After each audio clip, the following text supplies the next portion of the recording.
So let's then have a bit of a discussion with some of the latest numbers on what is changing. Because remember that one of the claims is that that a lot of jobs are being destroyed due to technology.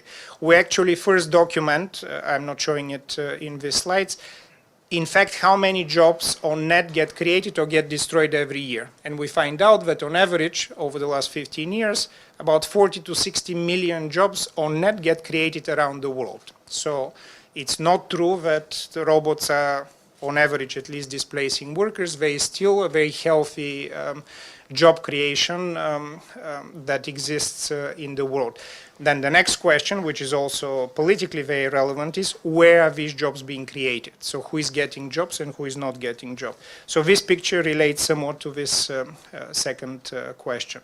This is not total number of jobs, this is share in industrial employment. But the reason I'm showing this slide rather than others is that it fits very well in the discussion of, well, among other things, I think it explains very well the current trade war, I don't know how to call it, controversy between the United States and the rest of the world, but particularly China. Why? Because if you're the United States, you look at the top graph, so if you're a politician in the United States, you look at the top, trend, the yellow line, and basically you say, so in rich countries like the United States, we're actually proportionately losing jobs in manufacturing. And then East Asia actually is proportionately gaining jobs in manufacturing. So it's true, in fact, that our workers get displaced, and then these jobs go to East Asia. I should note here that actually, to make the point that this is not about China, China is excluded from the graph at the bottom. So it does not, so this is all of East Asia minus China. So this is Vietnam, Cambodia, Indonesia, Malaysia, and so on. But note for this is the dotted line, for the world as a whole, actually the share of industrial employment is remarkably stable. So if you take the world as a whole and ask the question, are robots in manufacturing replacing workers? The answer is actually no, they are not. Or if they are in some sectors, in other sectors, jobs for humans are being created. So on average, the share, if you like, the ratio of humans to robots in global manufacturing is remarkably stable. Who is losing jobs? So within the OECD, within the rich countries at the top, one may conclude, and in fact a lot of the academic work has taken for granted that whatever happens in the US and UK must be true for the rest of the OECD countries. So we unpack that and basically find out that the downward trend is entirely explained by three countries, US, UK, and Australia. So if you remove these three countries from the OECD, the trend actually would be even. So some countries are gaining, in fact, jobs. So Germany, Switzerland, all of Central Europe meaning Poland, Hungary, the Czech Republic, are in fact gaining manufacturing employment still. So it's a feature of Anglo-Saxon countries, rich Anglo-Saxon countries, that we can go into later on, that seems to be explaining a lot of the relative job loss in manufacturing. Now, what's most worrying from this, and I think the top part of this chart can be used a lot to explain the political economy of trade wars, various other geopolitical skirmishes, and so on. From the perspective of the World Bank, actually, the bottom, the low-income trend is actually most worrying, because what it's showing, so who is in the bottom? So this is all of Africa, much of Latin America, all of South Asia, and much of the Middle East is in the low-income category. So what that is showing is that these countries proportionately actually not gaining manufacturing jobs. And that's why is that worrying from an economist point of view? Because if you believe kind of the standard development economic story, as countries like China get richer, a lot of the manufacturing jobs, but also service jobs that are in this type of countries will trickle down. So they'll go from China to Vietnam, from Vietnam to Egypt, Egypt to Ethiopia, and so on.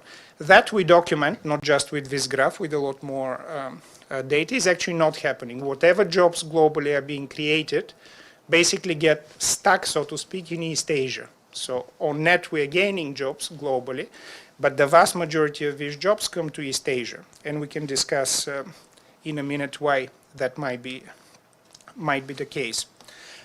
Shifting slightly gears to then often another part of the literature on industrial revolutions, on technological advance, asks this very relevant actually question of so what's different this time? Because we have had previous industrial revolutions, the advent of the steam engine, electricity, the computers in the 1970s.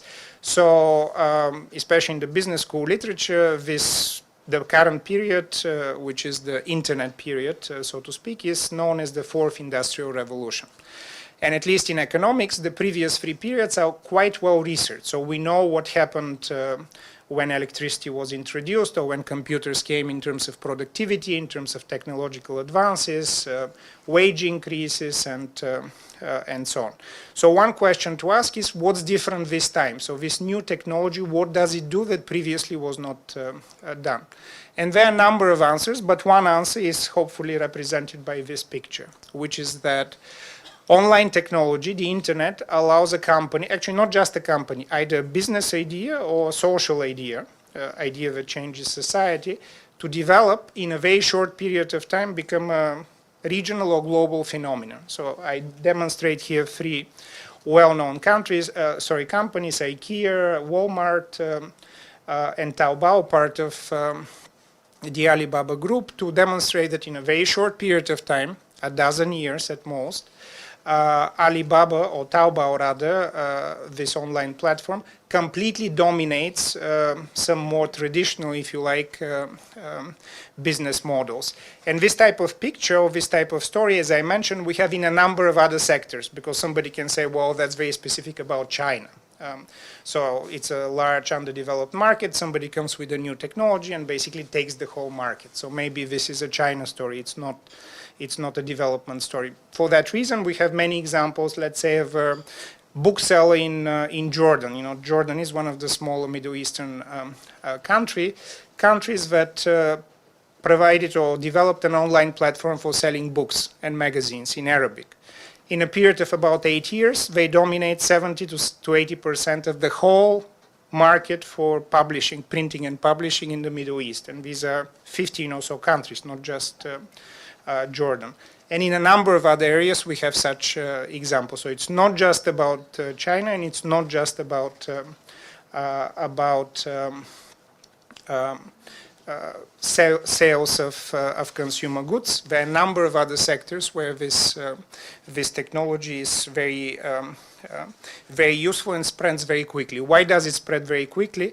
Basically because you don't need physical assets, or you need very few physical assets, and you can transcend boundaries through e-payments, through marketing and sales and so on, without having to have offices in every one country. So that's why it took 75 years for IKEA, because, you know, their strategy was in every country you establish a representative office, you establish a warehouse, you establish local knowledge, and eventually you move to the next country and so on.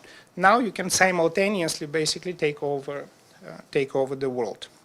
And we demonstrate this across sectors and across different types of countries.